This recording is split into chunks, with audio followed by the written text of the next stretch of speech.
நான் உன்னை நம்பினேன். ஆனா நீ என்னை ஏமாத்தி காரியம் சாதிச்சிட்டல. என்னம்மா இப்படிலாம் சொல்றீங்க? நான் எங்கம்மா உங்களை ஏமாத்தி காரியம் சாதிச்சேன்?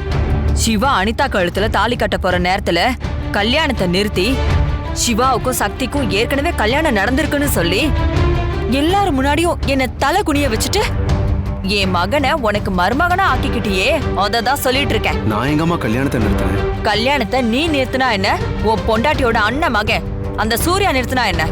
ரெண்டு ஒண்ணுதானே. ஆக மொத்தத்துல குடும்பமா எல்லாரும் ஒண்ணு சேர்ந்து என் மகனை மயக்கி அவ கழுத்துல தாலி கட்ட வச்சிட்டீங்கல்ல. பத்திரிக்கையில 2 பேருக்கும் கல்யாணம் ஆயிடுச்சுன்னு வந்த நியூஸ் எல்லாமே நீங்க கொடுத்த நியூஸ் தானே.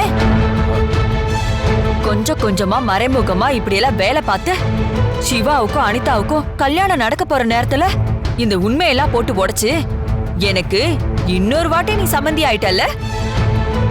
நல்லா பிளான் பண்ணி காரியம் சாதிச்சிருக்க ரத்தனம். சாமி சத்தியமா சொல்றேம்மா, சிவா சார மைக்கெல்லாம் அவ கழுத்துல தாலி கட்ட சொல்லலம்மா.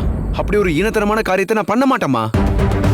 பேப்பர்ல இவங்க 2 பேருக்கு கல்யாணம் ஆயிடுச்சுங்கிற நியூஸ பார்த்த உடனேயே அவளை மாட்ட அடிக்கிற மாதிரி அடிச்சது உண்மையானு கேட்டம்மா. அன்னைக்கு மட்டும் என் மகன் அருண் என் பக்கத்துல இல்லாம இருந்திருந்தா அவளை அடிச்சே கொண்டிருப்பம்மா. அந்த தத்திரம் முடிச்சவளை எனக்கு கண்டாலே பிடிக்காதுமா. இந்த கல்யாணம் நின்னதுல உங்களை விட நான் தாமா துடிச்சு போனேன். அது எனக்கு ரொம்ப நல்லாவே தெரியுமே. சொந்த பொண்ணு கல்யாணம் நிக்கிறப்ப நீ துடிக்க தானே செய்வ. இப்ப நான் உன்னை தூண்டி விடுறதே நான் சொல்ற வேலையெல்லாம் நீ கச்சிதமா செஞ்சு முடிக்கணுங்கிறதுக்காக தான். அன்னைக்கு மட்டும் என் கையில அருவா இருந்திருந்தா அவளை கண்டதுனமா வெட்டி போட்டிருப்பமா. அவ்வளவு ஆத்திரத்துல இருந்தேன். அந்த தரங்கட்டவ நம்ம எல்லாரையும் ஏமாத்திட்டாமா.